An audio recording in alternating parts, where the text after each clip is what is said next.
This is the MyHeart.net podcast. This show is produced by Dr. Philip Johnson in conjunction with VitalEngine.com. Please welcome your host, Dr. Alain Bouchard of Cardiology Specialists of Birmingham, Alabama, at St. Vincent's Medical Center, part of Ascension. Well, welcome to our podcast on the keto diet. And with me today is a very famous assistant professor of nutrition science at the University of Alabama, Dr. Amy Goss. Amy, thank you very much for taking the time and being here with us, today. Yes, thank you so much. It's such an honor. I'm really glad to be here and happy to share sort of any information I can, on this topic today. Fabulous. We need it. But, before we start on a keto diet, I really, I've got to take this opportunity because, your department is very famous for the regard study. And I can't help but, to ask you, a little bit about, some of that study. And if you recall, for everybody, that was a study that was done at UAB, and it was the reason for geographic and racial difference in strokes, which really kind of looked at 5 different dietary patterns and really identified the Southern diet as the most lethal, having an increase in about over 50% of incidence of coronary events. And we're talking about diet that contain a lot of fat and added sugar, as well as processed meat and eggs, so how do we actually, since we're here in the South, how do we actually get our patients to maybe make their kind of dietary habit or dietary pattern maybe a little healthier and maybe, so that they don't have all these coronary events that we're trying to prevent us, in cardiology?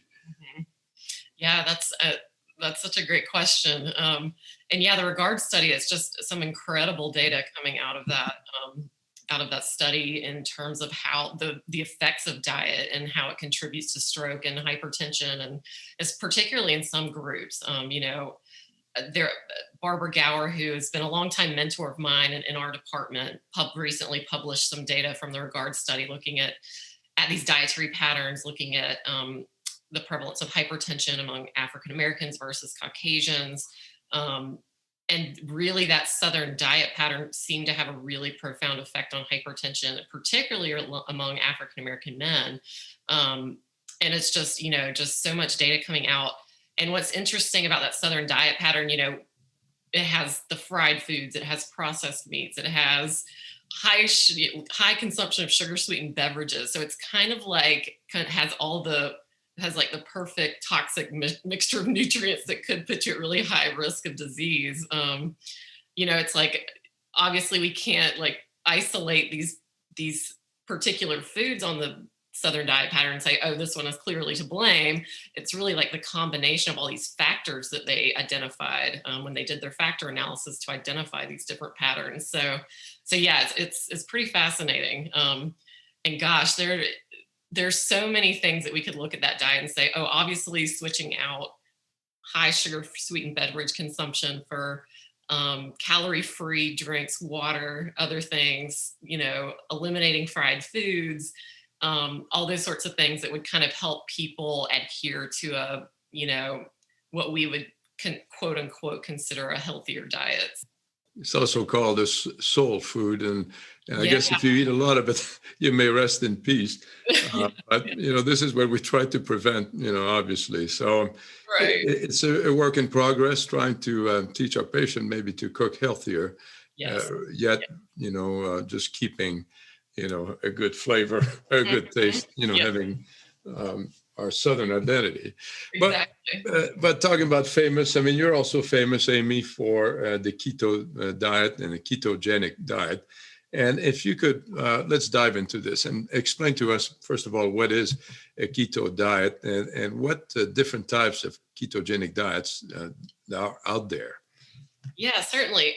So the ketogenic diet, so at its core, the point of it is to force the body into what we would consider nutritional ketosis. And what that really means is there's a shift from glucose metabolism primarily to fat metabolism, so fat oxidation. Ketones are produced in the liver as a result of fat oxidation. So they're produced in the mitochondrial matrix. And we're talking about the ketones, we're referring to acetoacetate, beta hydroxybutyrate, and acetone. So what the diet is trying to do is to force the body to begin oxidizing fat as a fuel. So what's going to happen is ketone levels are going to rise in the bloodstream. Ketones can be used as a metabolic fuel in metabolically active tissues such as skeletal muscle, the heart, the brain can use ketones as a fuel. And then also you excrete ketones that you don't use or metabolize. So that's why sometimes when people are on a ketogenic diet, they may initially complain about like the smell of their breath because they're excreting acetone through the breath. They can be excreted in the urine. So that's a way to tell if you're in ketosis is through like either urine strips or like testing your breath acetone level essentially. So that's sort of the point is you're really wanting to get the body into high levels of fat oxidation. And the way you do that is by restricting carbohydrates in the diet, and the grams of carbohydrate required for you to limit your carbs to may differ depending on several different factors. But most ketogenic diets start out a patient around 20 grams of carbohydrate per day, 20 to 50 grams of carbohydrate per day. Those grams of carbohydrate are supposed to come primarily from non-starchy vegetables. It's also, and this is, I'll describe now what we would consider in our studies and what we've used clinically at UAB is a well-formulated ketogenic diet. And a well-formulated ketogenic diet would also have moderate protein. I think a lot of times people think of a ketogenic diet as like all meat, eggs, bacon, that sort of thing. But really it's to optimize the ketone production and fat oxidation, protein levels do need to stay typically around 100 grams per day for most people on the diet. So it would not be considered high protein. The rest of the calories would come from fat sources. So that would include really just oils, fatty fruit, things like that in the diet, and then it's debatable what the appropriate sort of fat composition should be. Should saturated fat be limited? Should PUFAs be limited? But we can talk about that too. So that's what we could kind of consider a well-formulated ketogenic diet. Lots of non-starchy vegetables. Most of the calories are coming from fat, moderate protein, and it should also be comprised primarily of whole foods. There's lots of products on the market right now that are keto, everything in all the grocery stores. Not necessarily means it's like a good food to purchase and incorporate in your diet. Like in order to get the appropriate nutrition, such as like micronutrients and that sort of thing, it's really important to really try and aim to eat mostly whole foods. So part of doing this too is also making sure you're managing micronutrients and electrolytes appropriately. Hydration management is really important because when someone starts on a ketogenic diet, they tend to lose body water. Your insulin levels drop pretty significantly when you eliminate the carbohydrates from the diet. You're no longer having this postprandial glucose excursion and insulin secretion following a meal. So what's going to happen is the kidneys will no longer, the insulin is essentially stimulating the kidney to retain sodium. So once this insulin drops, the kidneys all of a sudden start excreting more sodium because it's not causing that sodium retention. So oftentimes with a ketogenic diet, it's recommended to start consuming higher levels of sodium to maintain proper hydration. So those are the basics of what we would consider that. And back to your question about how this differs from other, the Atkins or higher, what we consider like low carbohydrate versus very low carbohydrate. So Atkins, I think, if I'm not mistaken, initially it was more liberal in terms of protein. So it was kind of like all you can eat protein, like eat until satiation. Whereas now the more recent recommendations of a ketogenic diet is to make sure you limit the protein to only moderate consumption. But still there's this idea of like consuming food to satiety. So Atkins was more liberal in protein. And those were really the primary differences. And then once fat loss was achieved, then you could step up the carbohydrates in a stepwise manner after sort of what they would call an induction phase, I believe. And then there's also higher carbohydrate diets that are also considered low carb. So low glycemic or low glycemic load diets that we've done some research on, still considered reduced carbohydrate because it's not that 55% that is sort of recommended in terms of balanced diet. It's lower, but still not considered a very low or ketogenic diet. So we've done some research on those diets as well. Really interesting. So let's talk about the studies that you've done and one that you published last year in Nutrition and Metabolism, which was the effect of weight loss during very low carbohydrate on specific adipose tissue, the deposition adipose tissue depot, and insulin sensitivity in older adults with obesity. And this was a randomized controlled trial, small number of patients, but very, very well conducted study. So tell us a little bit about that, Amy.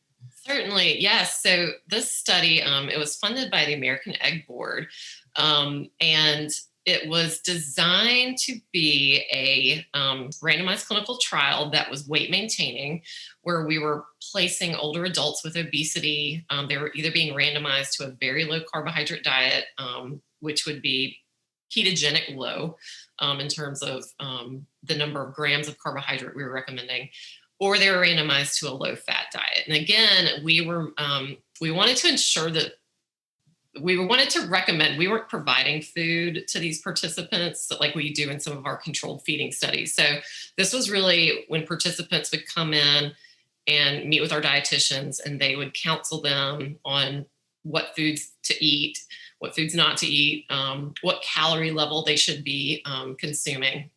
Because we really, the point of doing a weight maintaining diet is to sort of tease apart the effects of weight loss versus the effects of the diet.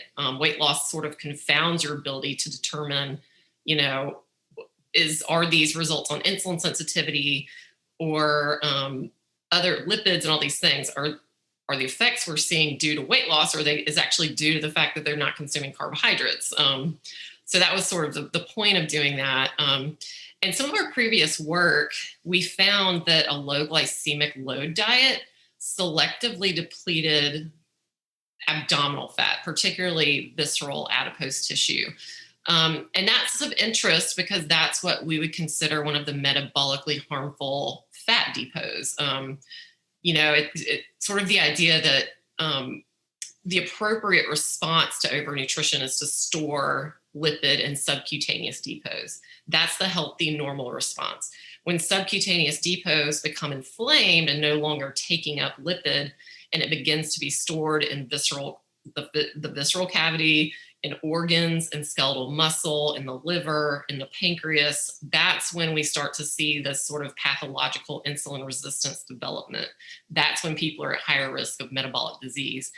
And so older adults in particular, they tend to have a fat distribution pattern where they're no longer storing it in a healthy manner, but you end up with high levels of visceral fat and intermuscular fat that can also lead to sarcopenia. So we really, based on our previous work with the low glycemic load diet, we're like, this could be the perfect population to do this type of intervention and see if we can sort of selectively deplete these specific harmful adipose tissue depots. So we designed this trial. We're just going to do it relatively short. It would be 8 weeks long, randomize them to one of our 2 diets. We were going to measure their fat distribution using MRI, and then also what we considered our gold standard of measurement of insulin sensitivity using the euglycemic clamp. So we completed the study, and our results I thought were pretty interesting because we did in fact find out, despite the fact that we were recommending for both diet arms a weight maintaining diet, The lower carbohydrate diet group just spontaneously, kind of what I would call it spontaneous caloric restriction. Without us asking them to do that, they just started eating less and they lost weight, which they weren't supposed to do. But it's one of those things.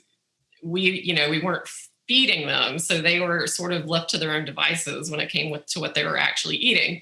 But also, as a result of this weight loss, what we found was that group lost close to 23% of their visceral fat, which on average, which is a lot, in 8 weeks. And then they also had close to 25% reduction in their muscle fat, which, can contribute to insulin resistance at the skeletal muscle, can contribute to functional decline in older adults when there's muscle wasting and fat infiltration. So all really good positive outcomes with our lower carbohydrate diet group. And these results we did not see with the adults that were randomized to our lower fat diet. So we had some pretty exciting results. And I think that's why this particular study got picked up some in the media and that sort of thing. But also, we also, with our clamp data, found that their insulin sensitivity significantly improved, so lowering the risk of type 2 diabetes. So overall, just some really, really exciting results. But what we can't really conclude from that study is it some unique effect of carbohydrate restriction, or is it just the fact that they were eating less calories? And these were the results we had because they were in negative energy balance. So I think there are more studies to be done to sort of follow up on those findings. Very interesting. And I don't know, Amy, if you tried yourself, to eat 3 eggs a day. Yes, that's right. Yes, I didn't mention that. We did ask. You don't want to eat anything else. It's like a lot of eggs. It's a lot of eggs. So I didn't mention that we did provide eggs to the lower carb group, and then we provided like a comparable higher carbohydrate breakfast item to the other group. And the egg group, we asked them to eat 3 eggs per day. And so they'd come weekly when they met with our dietitian. They'd come pick up their eggs for the week, take them home for consumption. I mean, that's a lot of eggs. That's a lot of eggs. I mean, I it's difficult for me to eat 3 eggs. Right. Eggs That's a lot. Yeah. Particularly, you show a salad, I think, in your one of your posts, and it's like you've got some fatty tuna there. You got 3 eggs slicing the lettuce, and I said, "Oh my God, I think I would be full for like 16 hours." A salad like this. But I think what's also interesting about that is, what it really highlights is that the overall context of diet matters when we're talking about the health effects of specific food items, right? So, it's okay to eat 3 eggs a day as long as maybe you're following a specific diet pattern. Like in some contexts, that might not be particularly healthy. So context matters when it comes to, when we talk about diet. So really the fat content, the abdominal fat was reduced significantly, and so was the muscular, the fat that is infiltrate, in the muscle fibers. You were able to detect that with the MRI. They had a little bit of decrease in their lean mass, right? Yes. Just slightly. They did, right. So if we did just like a paired t-test, it did show from the DEXA that there was a DEXA scan where we measure the total lean mass and total fat mass, our dual energy X-ray absorptiometry, there was a significant decrease. But what we didn't see was with our MRI. So we took an MRI image of the skeletal muscle as well. And in that measure, we didn't see that same decrease. And so what we wondered was, the DEXA, what's happening, skeletal muscle holds a lot of water. And DEXA is also interpreting hydration status, essentially.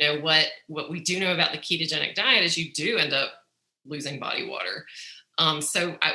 We kind of speculate, because we didn't detect those changes with the direct measure using MRI, that we could have just been picking up loss of body water, and it wasn't actually a huge decrease in terms of total lean mass.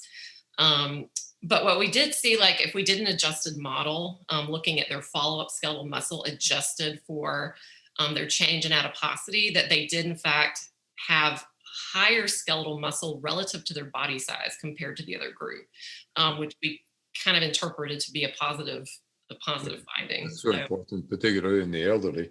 Do you think this finding of decreased fat distribution in the skeletal muscle also is a reflection of an improved metabolism that you see in these patients, and therefore because they're more responsive to insulin?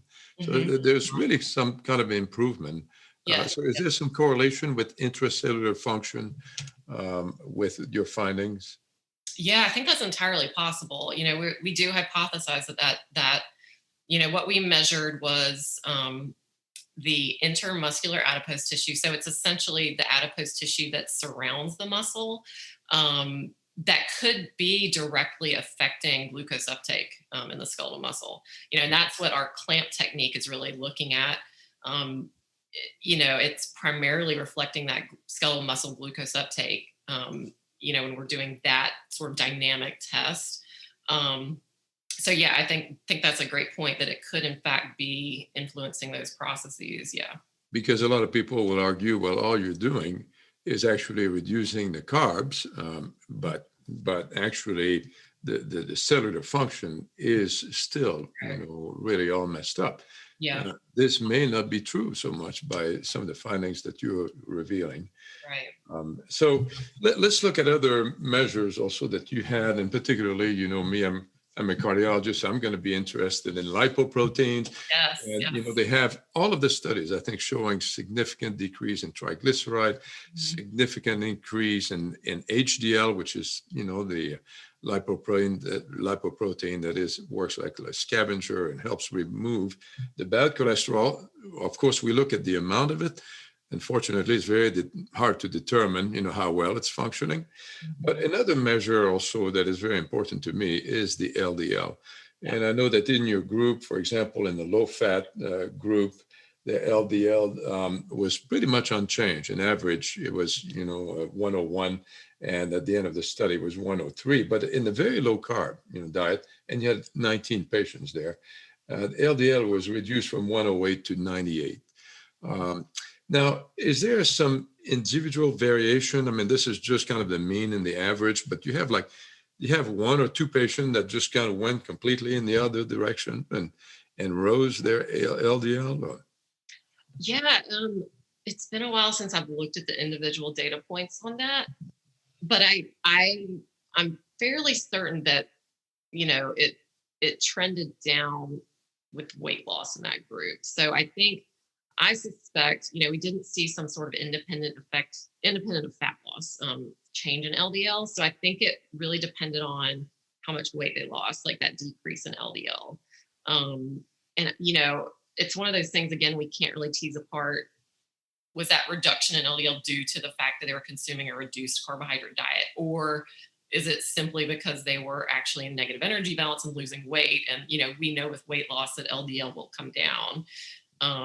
So yeah, that's a great question. But, at the end of the day, they still had a decrease in LDL, which is a positive, finding. So absolutely.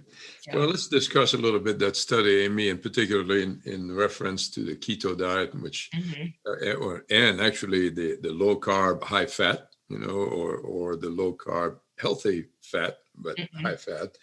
Some people, of course, you kind of fed them 3 eggs a day, and it was sponsored by the egg industry. What do you say to the critics that just say, oh, it's just another, sponsored, study, and they just want us to, they just want to sell more eggs? Yeah, I mean, what do you answer these people? I get it. Like I tend to always, look at studies that have been published with a more critical eye when they're industry funded sometimes. Even though, from my experience, it's the funders. Obviously, they're going to fund research that has the potential to help, their case. They want people to eat eggs. So they're going to, if you have a compelling hypothesis where you're like, okay, we can feed people eggs and they're going to be healthier, that's going to be appealing to the industry funder. But honestly, so we submitted this grant, and in this particular grant, we can't, like I said before, say that our results are due to egg consumption, because they were just incorporated into an overall dietary pattern that we were giving them.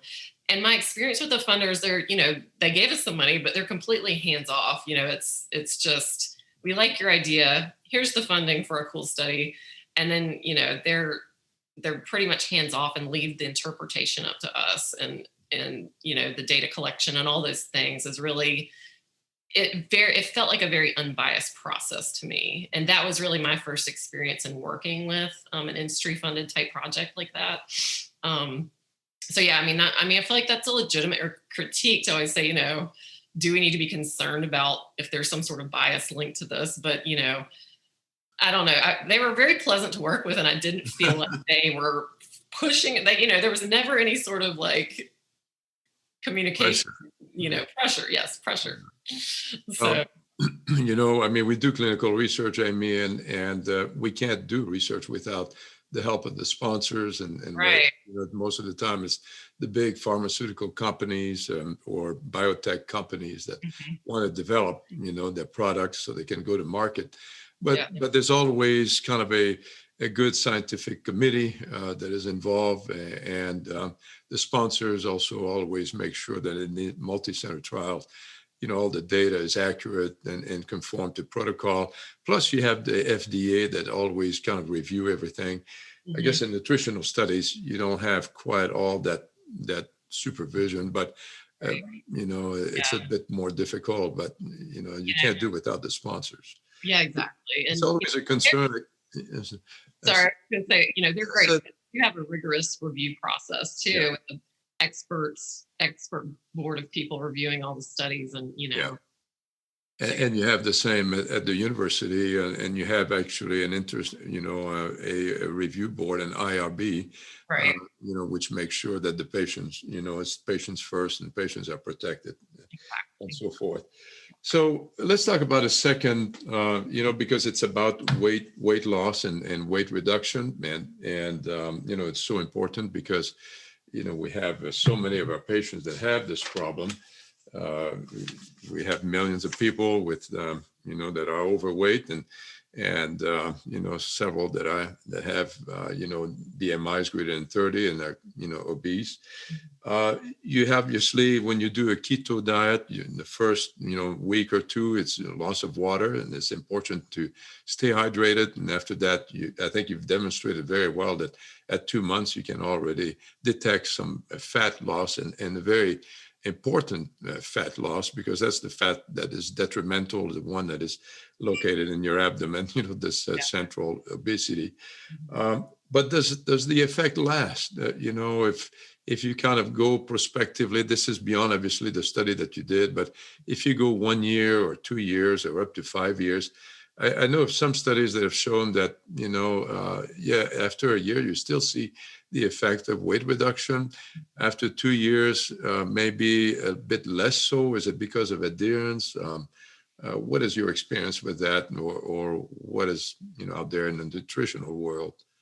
Yeah, that's always just a problem, is that we don't have those long-term studies with any particular diet showing that adherence is great. I think one of the trials more recently that has good 2-year data, and this is sort of leaping ahead to type 2 diabetes, but the Verta trial, that they have data where they have, they prescribe a ketogenic diet, and they do have really good retention rate at 2 years, and that people are able to maintain it. But like with any diet prescription, it takes a lot. And, it's not easy. It's not easy to adhere to a diet long-term like that. And it takes a lot of medical supervision. It takes a lot of coaching. It takes a lot of interaction and a lot of effort, with any diet prescription, to be able to maintain it that long. And the ability for someone to adhere to a diet long-term depends on so many factors.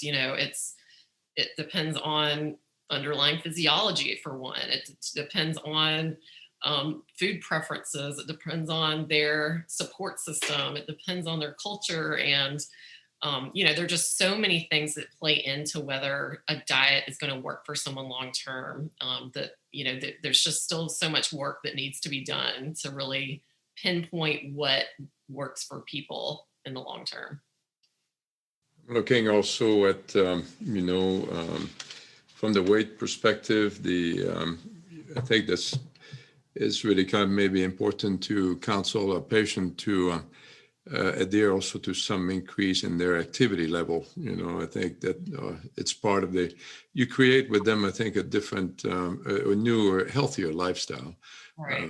with maybe lower carbs, particularly if they have, obesity or Right. are being overweight. I think their body's intolerance to carb, and I think it's an important kind of part of the treatment plan, but also increased activity and exercising 5 days a week is almost part of the Yeah. therapy, part of the regimen. Yeah. But the diet certainly is an important part of it. Right. If we look now, Amy, let's look at the impact of on chronic disease, and particularly for me, what's most interesting is atherosclerotic heart disease and coronary artery disease, and to go on a keto diet, is it safe, for patients with heart disease? Mm-hmm. We don't have a whole lot of studies on it, but if we look at, I grew up, obviously I was at the university in the 70s. I don't even know if you were born, Amy, but, so I was in medical school there, and Yeah. really the recommendations was to limit the egg, and because it was maybe 3 eggs a week. Yeah. There was some, some very strong recommendation. There was the Harvard study that kind of looked at the 17 lacto-ovo vegetarian students, and they fed them, usually they eat about 3 eggs per week, but they fed them 1 extra egg every day, extra large egg every day, and the LDL increased by 6.8 milligram per deciliter. Their HDL went down. You have also, like in the 2000, the Institute of Medicine, kind of teaching and preaching that increased dietary cholesterol by 100, milligram per deciliter, increased LDL by 2 milligram per deciliter. You have also the studies that have been done in the 2004, Yancey looked at 120, patients, and they compared low carb diet to low fat diet, again showing decrease, reduction in the weight, not so much change in the LDL in average. However, there was about 30% of his patient that had an LDL increase more than 10%. Some of them, had LDL that were quite high to start with at baseline. The LDL was in the 180s, and one of those patients, his LDL increased to 200, and another one, to 225, and they had to be taken out of the study. So, obviously there's concerns for us, cardiologists, to give them, something that is healthy, not only that is going to provide with, decrease in weight, but also a healthy lipid profile to help with their heart.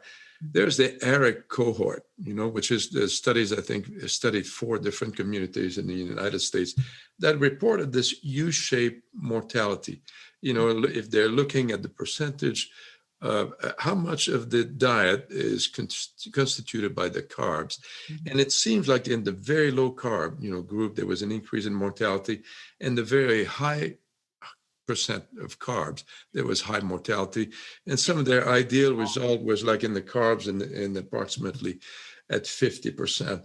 But they also demonstrated and looked at, they were cohort studies, so it's not perfect. They look at population, but they noticed that when people try to replace their carb by unhealthy saturated fats, like the bacon and the processed meat, these were the patients that had actually increased mortality. Yeah. And finally, maybe just the last one, and last cohort study that was reported last year in JAMA. They had a cohort study looking at 37,000 people, really demonstrating that people that did healthy low carb and healthy low fat tend to have reduced mortality. I mean, I know we're talking about kind of mortality. This is not, what you study, but this is obviously what we're interested in as cardiologists, and this, to me, we're looking at a lot of surrogates, when we look at the LDL, when we look at, their weight and the fat and the, by MRI. But for us, what counts is at the end of the day is the mortality. Right. What is our position? How can we actually, do you recommend that we just monitor carefully our patient if they decide to go on a keto diet, watch their lipid and kind of? I think that is important to monitor. And yeah, like I've read all these, epi studies that have come out, nutrition epi, where it's the studies you're describing.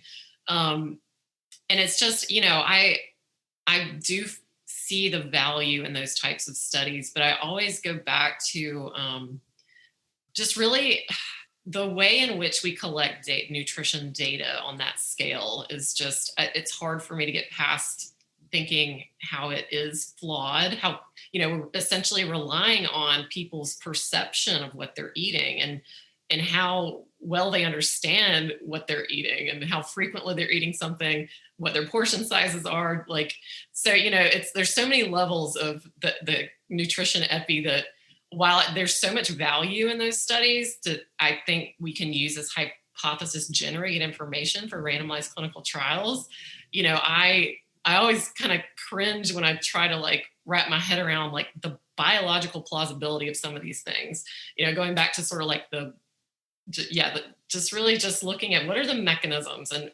have we really seen this pan out when we've done these randomized clinical trials and even treating patients with these things in a clinical setting. I think like there is a wrong way to do a low carb diet, we do, try to encourage patients to sort of, until I have more information about, what's the appropriate fat composition, in our studies, we typically try to limit the saturated fat content to 10% of their energy, the rest coming from poly and monounsaturated fats. Whereas there are some researchers that have suggested increasing PUFAs too high in the context of a very high fat diet can be pro-inflammatory. So there are just some things like in the randomized clinical trial space that I think we still have to learn. But I think, if we're talking in terms of metabolic health and how that plays out in sort of cardiovascular disease, one of the most important things that we know from at least our studies and then some other folks is that we have improvement in insulin sensitivity, which I think is one of, this like foundational metabolic measurement that we have that reduces risk of all of type 2 diabetes, of cardiovascular disease. So I don't know. I mean, that's a great question. And I always, when these big cohort studies come out and they show these mortality rates, I'm like, I don't, am I recommending the right thing? But then I go back to our clinical trial data and people look like they're getting healthier. So, it's a challenge for sure. And I think there's still so much work to be done. Yeah, absolutely. And I think some of these questions. I think your study is really kind of add some very important science because it does, appears to show that, the body is becoming healthier, Mm-hmm. and you're able to metabolize, better. Right. And, you're correcting really a problem. Mm-hmm. And actually that kind of, it's almost like early on, and we're talking obviously about primary prevention. I mean, if you have coronary disease and your LDL is high, you've got to be on the statin, that's Right. for sure. But Right. if you have a weight problem, if you go on ketogenic diet, you could potentially help yourself or maybe not, but you definitely need to be on the statin. I mean, the data is really there. This is mostly for primary prevention, when the LDL maybe tends to be high and they want to lose weight. I mean, I think that may be kind of a nice, kind of way to approach it but monitor them, carefully. Obviously, we try to do, some disease reversal. Let's talk about that a little bit, Amy. Okay. About disease reversal. Let's talk first about the type 2 diabetes. Obviously, it's such a common problem. We have probably 34 million American, with diabetes, and we have another 88 million that have pre-diabetes.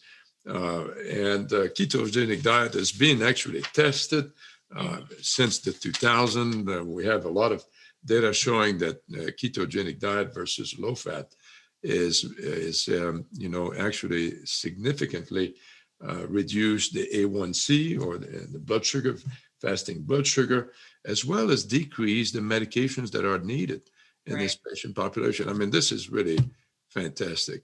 Yeah. You done some studies with diabetes, Amy?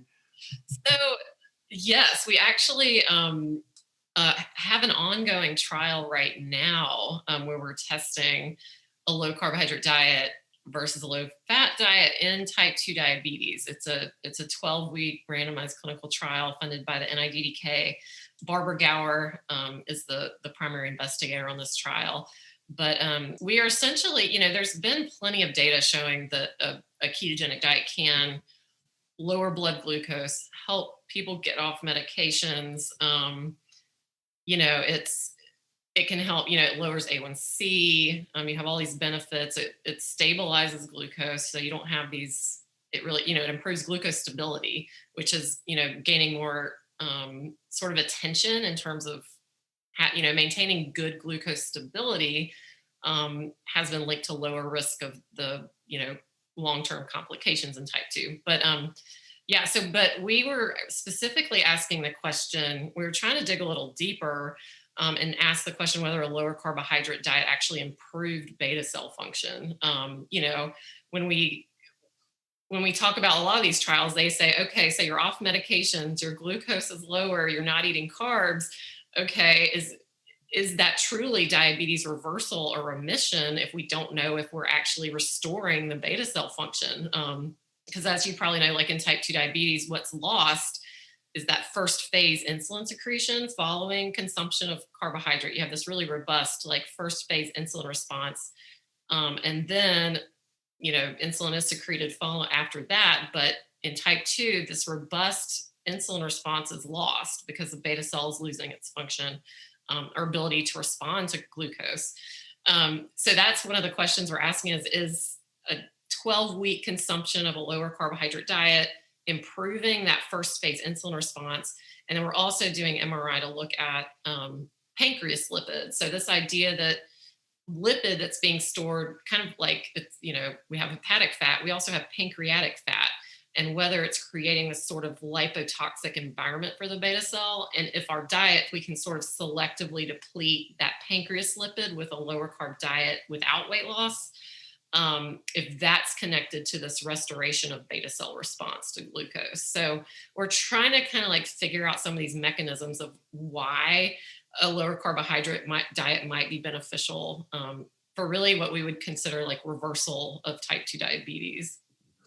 I think that's so interesting. And could see some of in the studies, 95% of their medication was reduced by a low carb diet. Yeah. So in the versus people that were on low fat diet, 50%.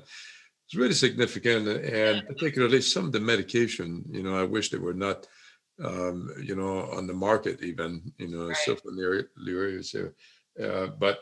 Obviously, it's something you have to be very careful and monitor the blood sugar, particularly in patients that have SGLT2 inhibitors that are taking that for heart failure, for example.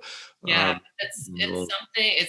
I would not recommend anyone with type 2 is on medication to try and like do that on their own, because they do need to pull back on a lot of especially if they're on injectable insulin. That's one that's must be monitored by a physician.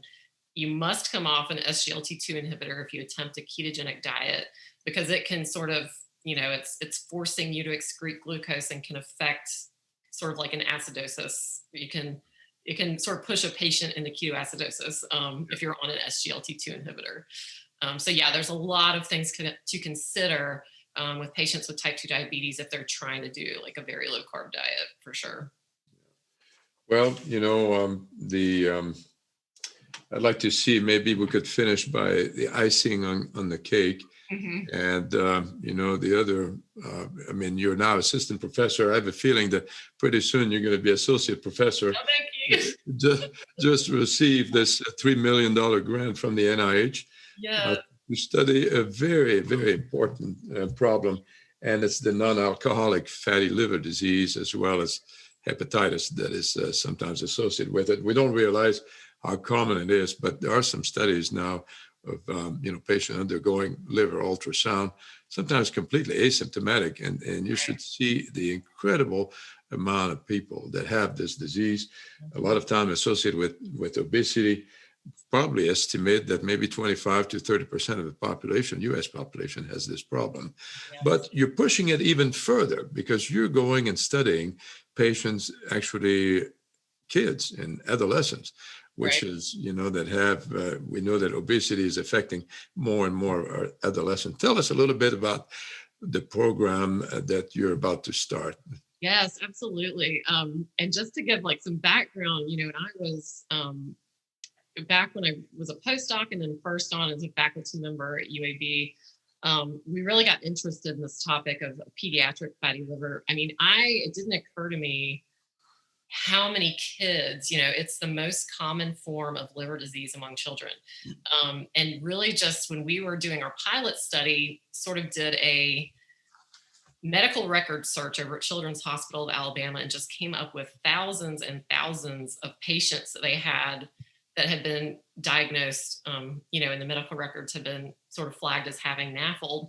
So really we were just like, oh my gosh, this is, there's not a lot of research out there about, what is the optimal diet to really reverse fatty liver in these kids, and just talking with hepatologists there, they struggle, like, especially teenagers, with adhering to, specific diet plans, with doing energy restricted diets may not be a good idea for children, especially in developmental years. So really it's like, what do we do?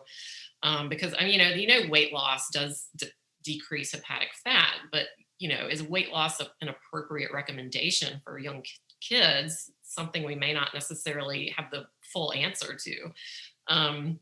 So anyway, in our pilot study, we just got some really exciting data where we did, again, we recommend weight maintaining diets, and we just try to manipulate the macronutrients and like the diet quality. So we got some pretty exciting results with what we consider our moderately carbohydrate restricted diet that was low glycemic, where we did see this, on average, the kids lost about, I want to say 9% of their liver fat, which is pretty exciting in about 8-week time period. And these are teenagers. So we were like, oh my gosh, they were actually following our diet plan, our intervention. And then, we saw improvement in our HOMA-IR measure, which sort of reflects hepatic insulin sensitivity. We saw improvement in lipids and blood pressure, just all these like really great findings with this group. So we went in for the grant where we really wanted to just do a longer term intervention where we feed the families for an entire 3-month period, all of the food for the entire family, with grocery delivery services. And so we order the food, deliver it. We wanted to look at their liver fat at baseline, after the 12-week feeding period, and then again at 6 months to see if they're able to maintain that after we are done with the controlled feeding phase. And then we also wanted to look at whether or not this depletion in liver fat was actually improving their hepatic insulin sensitivity using the euglycemic clamp with tracers, so we can actually sort of determine if we are actually, seeing this effect at the level of the liver in terms of improvement in type 2 diabetes risk. And then we have some other measures we're doing, like looking at the metabolomics to sort of like determine what pathways we may be influencing with our low fat versus low carb diet. So we did hypothesize that we'd see more improvement with low carb, but both diets were proposed to be really high quality. So it's possible that the macronutrients might not matter. So I'm excited to sort of be able to do this in a larger trial I think we proposed to enroll 90 families over 5 years. So yeah, so we're really excited. I think we're going to have some amazing data and can really just help sort of define some treatment options in terms of nutrition for this population. So yeah, I think plus you have the perfect patient population, in the Southeast. Right. We need this type of studies, Right. and because it's, if the national average is high, the Southeast is even higher in terms of obesity and the fatty liver. Yes, that's true. I think we look forward to hearing the results. And obviously it's going to be a while, but maybe there'll be some. Since you're just getting started this summer, right? Yeah, right. That's right. That's great. Well, listen, Amy, I mean, you have a PhD in nutrition, so I'm going to take this opportunity to really ask, what a lot of my patients ask. I say, look, doc, I mean, I'm in my mid 50s or 60s, or our women patient are postmenopausal. They like to lose a little weight, but and be healthier. Right. What would you recommend overall? So,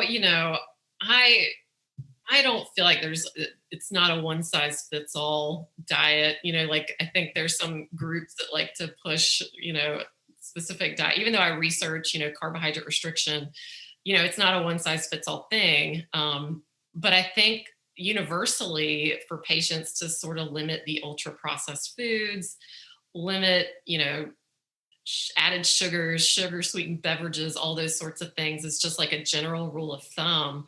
And, I think, depending on the situation, if a patient is dealing with obesity, to seek out treatment from an obesity specialist, obesity physician, or even a registered dietitian that specializes in treatment of obesity. It's something that we need to take seriously as a chronic condition, because there's not an easy fix. You can't just tell someone to eat less and exercise more and expect, that to be a viable treatment option, because it's not. It's complex and needs specialized treatment to be able to handle it. So it's I think it would be very, very helpful if we had more dietitian or specialists in nutrition.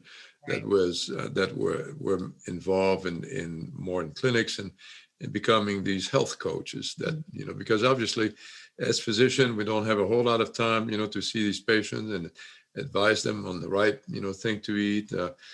We can advise them, but how effective is it a month or two later? To have someone that would take the time and call the patient and right. have some follow up. It is so important. Yeah, it's a challenge for sure. For sure. Amy, I want to thank you very much. I mean, everything that we want to know about the keto diet with Amy Goss, assistant professor in nutrition, PhD, does some great research at the University of Alabama. Thank you very much, Amy. Thank you so much for having me. It was a pleasure. To learn more from our team of cardiologists, please visit us at MyHeart.net. You can also follow us on social media by searching MyHeart.net on Facebook and Twitter. And be sure to subscribe to this podcast so you don't miss our next episode.